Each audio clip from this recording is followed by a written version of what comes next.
시청자 여러분 안녕하십니까? 출발 성공 투자 박민영입니다. 네, 안녕하세요. 김영롱입니다. 네, 또 새로운 한 주가 시작됐습니다. 오늘 새벽 마감된 뉴욕장은요, 3대 지수 모두 밀렸습니다.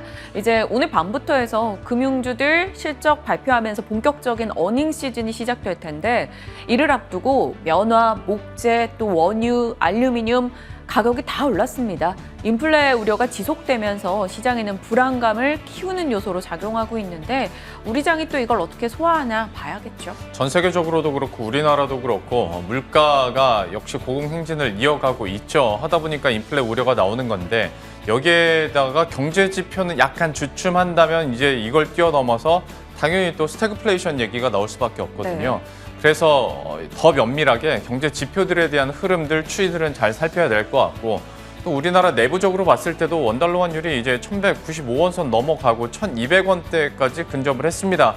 증시나 수급에도 역시 좀 불확실성이 커지고 좀 불리한 상황이 될 수밖에 없는데 이 시점을 어떻게 타개할 수 있을지 오늘도 많은 전략 준비했으니까요. 끝까지 함께해 주시길 바랍니다. 네. 그러면 이제 뭐 얘기를 해준 것처럼 한 주가 시작됐으니 그 한 주 동안에 어떤 이벤트들이 있는지 특히 저희가 뭐 지난주에도 참 많이 정리를 해드렸던 불확실성들에 대해서 조금씩 확인할 수 있는 이벤트들이 좀 있거든요. 그래서 날짜별로 한번 준비를 해봤습니다. 확인을 해보도록 하면 일단 오늘 금융통화위원회가 있죠. 네. 이번 달에는 이제 동결할 것으로 예상이 되는데 11월 금통위에서 한 번 더 올리지 않겠냐라는 전문가들의 예상들이 참 많습니다. 이거는 그 추이를 계속 지켜보셔야 될 것 같고요. 또 중요한 건 13일에 미국의 9월 소비자 물가 CPI가 발표가 되는데 좀 정체 상태이긴 합니다. 그래서 일부 전문가들은 좀 이런 정체 상태가 4개월째 계속 이어지면 인플레 압력도 좀 떨어질 수 있을 것이다라는 얘기들은 하거든요. 좀 시장이 어떻게 받아들일지도 그래서 한번 보셔야 될 것 같고요. 중국에서는 생산자 물가와 소비자 물가가 모두 나옵니다. 특히 생산자 물가 같은 경우에 9월에 전년 동기 대비했을 때 9.5%가 나왔었거든요. 13년 내 최고치를 기록했었고 에너지 가격이 계속 뛰고 있기 때문에 역시 이번에도 조금 더 오른 10.5% 늘어날 것으로 예상이 되고 있습니다. 그다음에 9월 FOMC 의사록이 역시 14일에 공개되는데 연준 위원들의 발언에서 과연 테이퍼링 시점이나 방법론에 대해서 좀 어떻게 나올까 이것도 고민을 해봐야 될 것 같고 네. 15일에 9월 소매 판매까지도 확인은 하셔야 될 것 같습니다. 여기는 안 나와 있지만 국채금리, 미국의 고용률 이거는 우리 매일 새벽마다 확인해야 되는 거고 이외의 이벤트들 주요한 거 한번 정리를 해봤어요. 자, 일단 사실 지금 이 중국 경기 둔화 우려가 상당히 많이 나오잖아요. 네. 전력난으로 인해서 경기 둔화가 이어질 수 있다, 공급 병목 쇼크가 있을 수 있다, 여러 가지 얘기가 나오는 만큼 사실 미국에서는 물가 그리고 중국에서는 경제 관련한 지표도 여러분이 좀 면밀하게 짚어볼 필요가 있다라는 거 하나 경제 지표 볼 때 관전 포인트로 잡아가시길 바랍니다. 그렇습니다. 그래서 이번 한 주간도 좀 불확실성이 여전히 좀 남아있는 지지부진한 한 주가 되지 않을까 조심스럽게 예상을 하면서 국내 증시 흐름들도 한번 지켜보도록 할 텐데요. 코스피가 3,000이 깨진 이후에 개인들이 어떻게 플레이를 했을까라는 부분 수급적으로 한번 정리를 해봤거든요. 네. 3,000 밑으로 떨어졌었던 10월 5일부터 8일까지 개인들의 순매수 상위와 순매도 상위 종목들을 모아봤는데 순매수 상위 보면 너무나도 잘 아시는 삼성전자 쪽으로 많이 집중이 됐고 SK하이닉스, 뱅크, SK케미칼, 그다음에 운송주에 대해서도 최근 들어서 얘기가 많이 나왔기 때문에 이쪽으로 많이 쏠린 모습이었고요. 이 3분기예요. 네. 이거는 10월 5일부터 8일이고 3분기에도 개인들이 많이 샀던 종목에는 당연히 삼성전자, SK하이닉스가 그렇죠. 들어가 네. 있잖아요. 그런데 평균 손실률이 SK하이닉스는 10%가 넘어가고 삼성전자도 3분기 평균 손실률이 6% 정도래요. 그게 좀 안타깝다라는 거죠. 그러니까 여기 말씀드렸던 이 순매수 상위 종목들 이 기간 동안에 대부분 딱 2종목 빼고 다 하락했거든요. 근데 순매도한 이제 다 정리를 한 이 종목들 대체로 자동차 대장주들은 여기 다 섞여 있고요. LG화학, 네이버, CJ 그리고 현대모비스, 일진머티리얼즈 다 있는데 이 종목들은요 한 종목 빼고 다 올랐어요. 꽤 많이 올랐습니다. 시장 대비했을 때도 한 3에서 5% 이상 오른 종목들이 있거든요. 하다 보니 글쎄 타이밍만 잘 잡았다면 네. 내 매수가에서 약간 높은 데서 팔았다라는 의미도 있겠지만 반대로 생각했을 때 내가 담고 있는 종목은 계속 떨어지고 내가 팔았더니 오르더라라는 말이 당연히 나올 수 있는 그런 수급 플레이나 시장 상황일 수 있다라는 거죠. 특히 좀 눈여겨보셔야 될 게 IT 쪽으로는 계속 사고 있는데 개인이 자동차는 계속 팔고 있거든요. 네. 이 자동차에 대한 매도세, 그런데 상대적으로 지난주 후반부터 시작된 자동차주의 반등 좀 시사하는 바가 큰 것 같습니다. 네, 지난주 목금이었습니다. 자동차주가 드디어 반등의 시동을 거는 것인가? 10월 7일, 10월 8일 상승률을 딱 봤는데요. 현대차, 기아, 현대모비스, 만도, 위아, 한온시스템, SL, 한일단조, 성우하이텍, 주요 현대차 그룹주부터 해서 자동차 부품사들까지 연 이틀 시장 대비 확연히 강한 흐름이 나타나서 네. 자동차 이제 가려나? 라는 다들의 기대를 갖게 하죠. 지금 상승률의 수치 자체가 굉장히 눈에 띄게 클 뿐더러 네. 저희가 지난 금요일 이 시간에 유창희 대표께서 자동차주를 픽을 해오셨고 그때 당시에 추려졌던 종목이 기아, SL, 현대위아였습니다. 네. 특히 현대위아 같은 경우에는 그러면 한 15% 오른 거고 이틀 만에 SL은 그러니까 장 전에 알려주셨으니까 네. 근데 그 당일날 14%. 14%가 올라 버렸거든요. 이 종목 어떻게 해야 될지도 그래서 한번 살펴봐야 될 것 같은데 그다음에 준비한 브리핑 내용부터 더 해보죠. 네, 오늘 또 다시 한번 질문을 드려봤으면 좋겠다 싶기도 하네요. 자, KRX 자동차 지수 한번 볼까요? 연초 3월 이후부터요, 계속해서 조금 부침을 많이 겪었습니다. 그랬는데 반등이 나왔고 이 반등이 더 반갑게 느껴지는 건 갈롬갈이다. 이제는 좀 가겠다라는 분위기가 형성이 됐고요. 외국인의 매수도 반가웠지만 기관이 연 이틀간 굉장히 강한 자금 집행을 했다라는 것도 눈에 띄었습니다. 상대적으로 이 자동차주의 이 정도 반등이 되게 안정적으로 느껴지는 이유가 뭘 것 같아요? 이유가 뭘까요?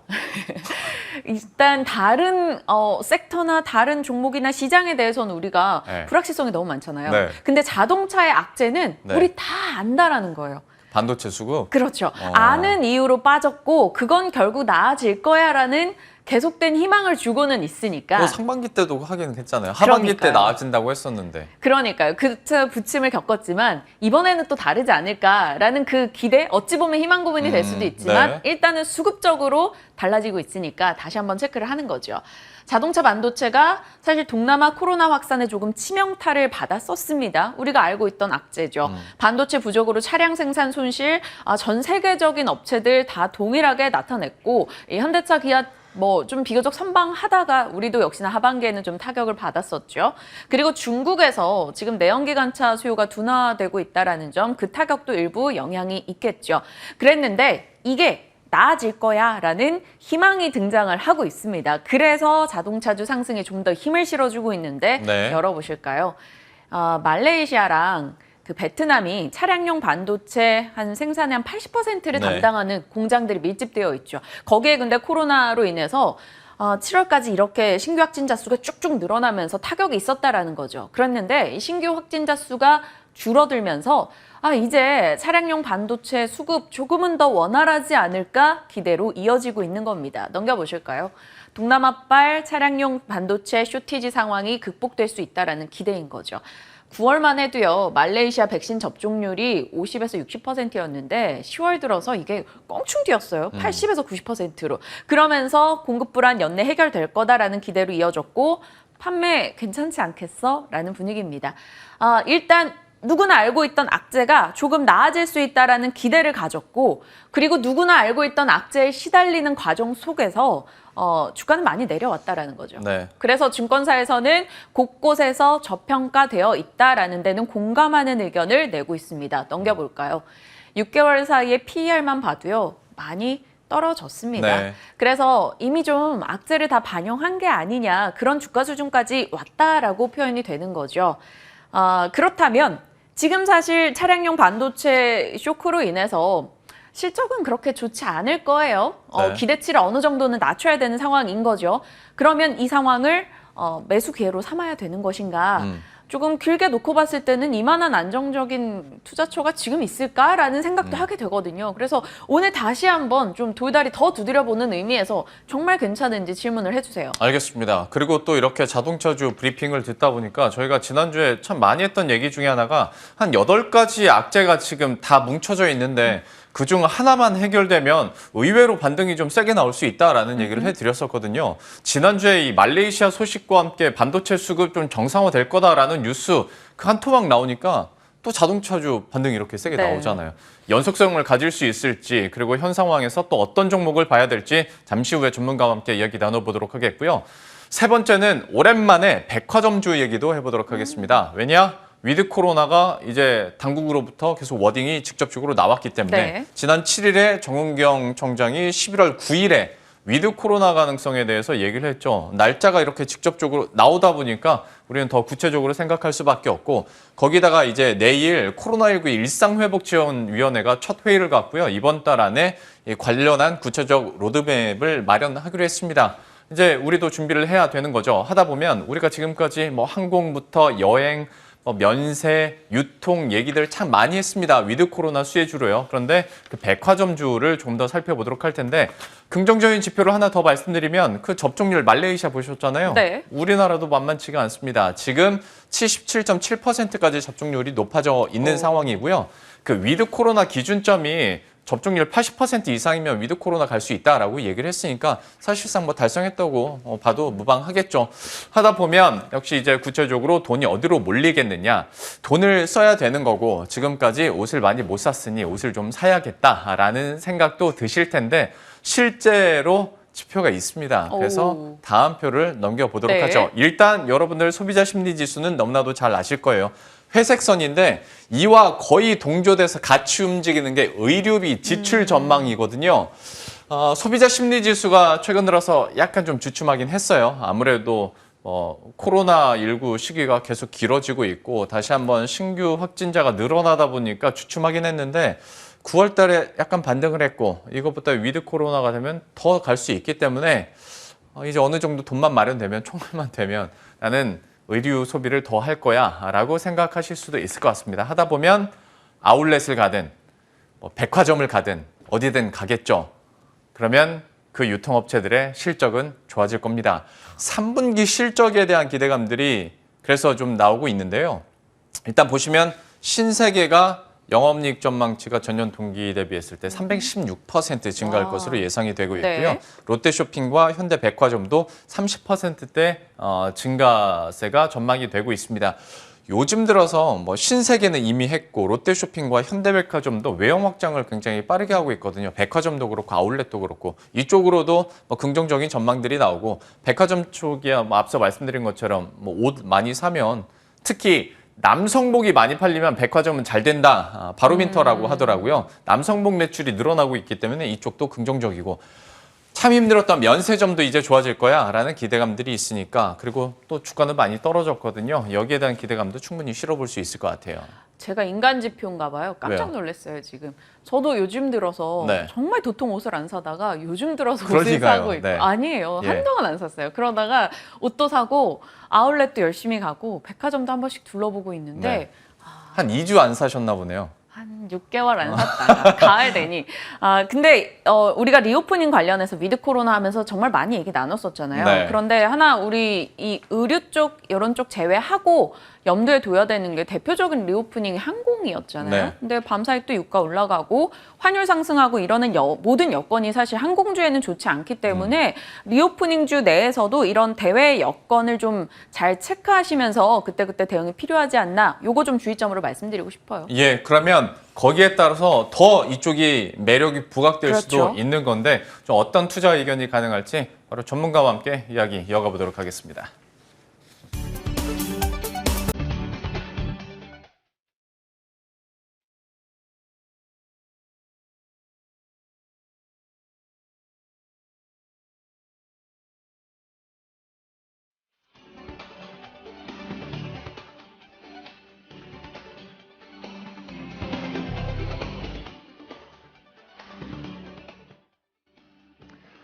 예, 그러면 방금 언급을 했었던 종목군들에 대해서 투자 전략은 어떻게 구체화할 수 있을지 이분과 함께 이야기 나눠보도록 하겠습니다. 유스탁의 유창희 대표와 함께합니다. 어서 오십시오. 안녕하십니까? 네, 안녕하세요. 일단 자동차부터 시작할 텐데요. 지난 금요일장에 창희스픽이 자동차주였고 그때 당시에 말씀해 주셨던 기아, SL, 현대위아 그날 뭐 전날에도 물론 강했습니다만 그날 당일에도 굉장히 강하게 네. 흐름이 나타났고 특히 SL 같은 경우에는 그 당일에 14%가 올라 버렸거든요. 네. 좀 현 시점에서 이 세 종목들에 대해서는 좀 어떻게 보시는지. 비록 아직도 그렇게 올랐다곤 하나 자리로 봤을 때는 여전히 낮은 자리긴 합니다만 ES 그쵸. 부탁드릴게요. 그때 말씀드린 것처럼 뭐 이제 낙폭과대 종목군들 그중에서 이제 자동차 종목군들이 여러 가지 이슈가 있다라고 말씀드렸죠. 가장 앞에서도 말씀하셨던 것처럼 반도체 쇼티지 관련해 가지고 약간 그 연말이면 해소가 될 수 있다. 뭐 완벽히 해결은 아니지만 완화가 될 수 있다는 기대감들이 좀 나올 수가 있고 그러한 것들이 자동차주를 이끌 수 있다 말씀드렸습니다. 그래서 그때 먼저 말씀드렸던 건 자동차주가 간다라면 일단 먼저 움직일 게 전통 부품주들. 네. 왜 그러냐면은 차량 생산에 뭐 전기차든 수소차든 내연기관차든 기본적으로 들어가는 부품들이 있지 않습니까? 네. 근데 지금은 생산이 가동이 중단되는 상황이고 가동이 정상 재개된다면 이들 업체들에 대한 어떤 수요가 더 늘어날 수 있기 때문에 뭐 SAL이라든지 현대위아를 좀 더 강하게 말씀드렸었고 저는 뭐 추가적인 상승 충분히 가능하다 생각을 좀 하고 있고요.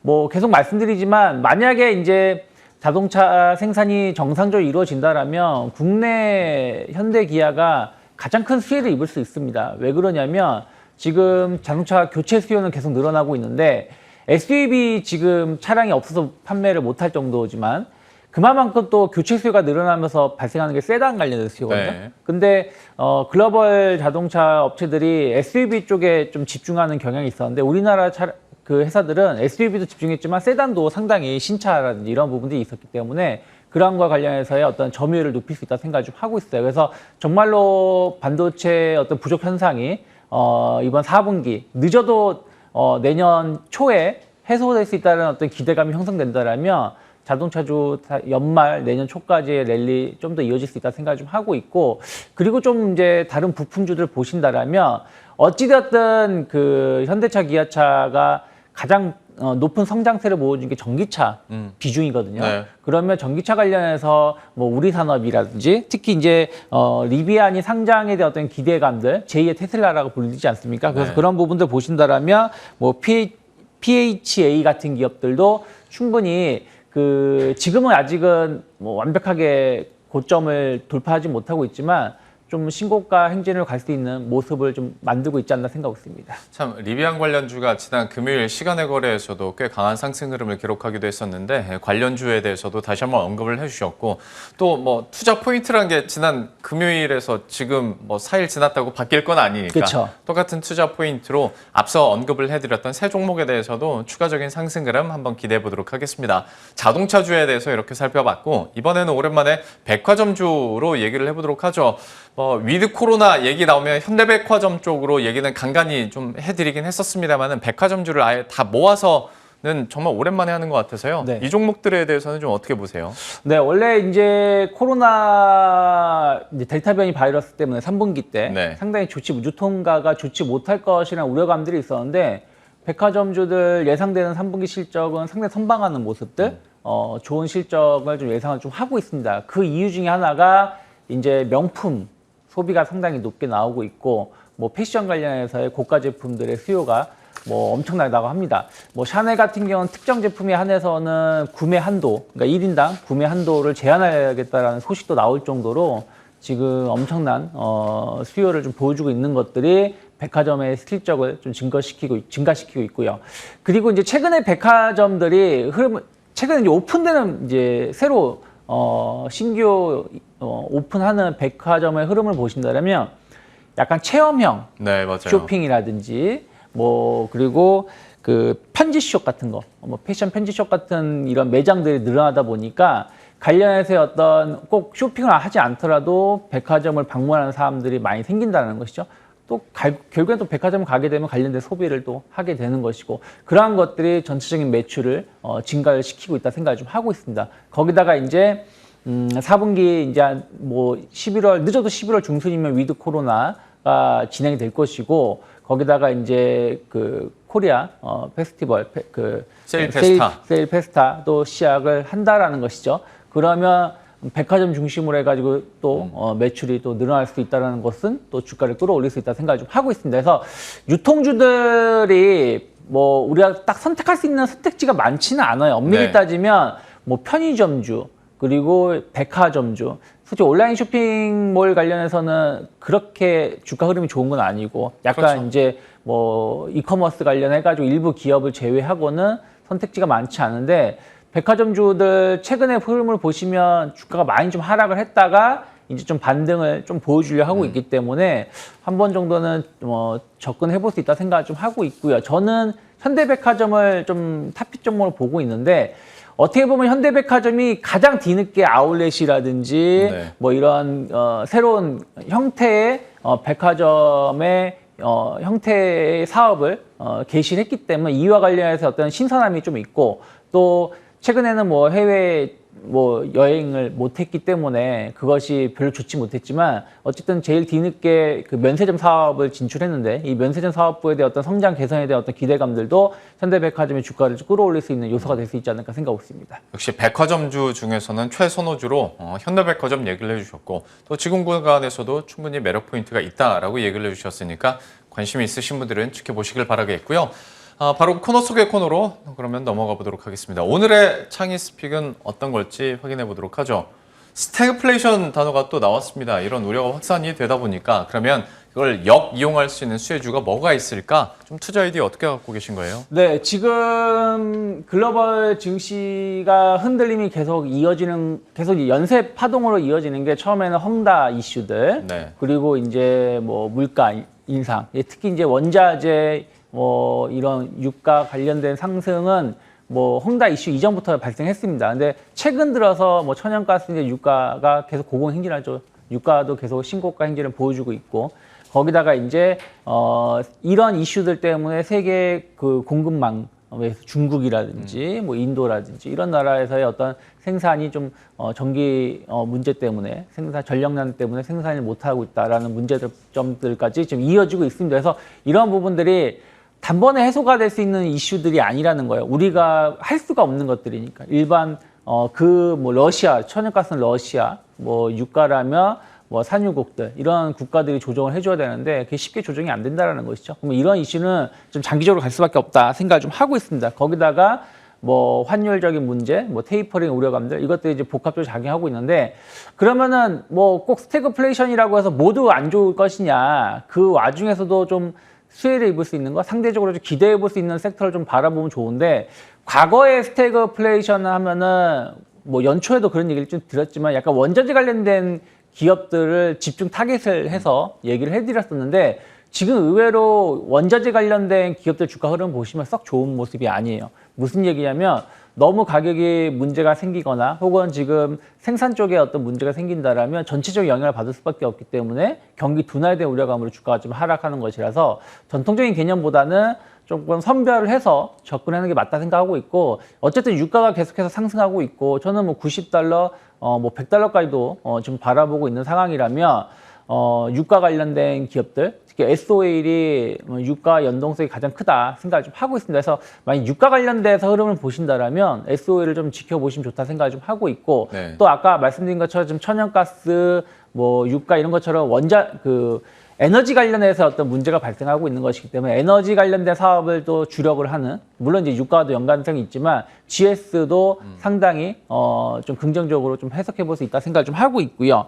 그리고 이제 저는 한세 실업을 좀 주목을 하고 있는데 최근에 모카라든지 면화 가격도 계속 오르고 있습니다. 특히 최근에 아까 뭐 말레이시아도 말씀하셨지만 말레이시아, 베트남 이쪽에서 옷을 많이 생산을 하는데 인도네시아 쪽으로 해가지고 지금 델타 변이 바이러스 때문에 생산을 많이 못했다는 것이죠. 그러다 보니까 연말 특수에 대한 어떤 기대감들, 이 재고가 많지 않기 때문에 이것을 확충하기 위해서 OEM, ODM 수요가 늘어날 수 있다고 생각하고 있습니다. 그래서 그러한 측면에서 보신다라면 한세실업이 또 스태그플레이션의 어떤 수혜도 입을 수 있다 생각을 좀 하고 있고요. 그리고 이제 금리 인상이라는 것이죠. 결국에는 물가 인상을 대응하기 위해서는 금리가 인상될 수밖에 없는 것이고, 그러면 그전에도 몇 번 말씀드렸습니다만은 은행주들 바라보시되 이번에는 금리 인상의 포커스에 맞춰진다라면 종합금융지주사보다는 좀 은행업에 좀 집중하고 있는 기업들을 좀 주목하시는데 최근에 우리금융지주 보시면 좀 신고가 행진으로 갈 수 있는 초입에 놓여 있기 때문에 한번 주목해 보시면 좋지 않을까 생각하고 있습니다. 나름 어떤 방어적인 성격의 포트를 하나 쫙 꾸려 주셨어요. SO일과 GS, 한세실업과 우리금융지주까지 얘기를 해주셨으니까 역시 지금 구간에서 꼭 필요한 성격의 종목군들이거든요. 관심 있게 지켜보시길 바라겠습니다. 오늘 유스탁의 유창희 대표와 함께했습니다. 오늘 말씀 고맙습니다. 고맙습니다.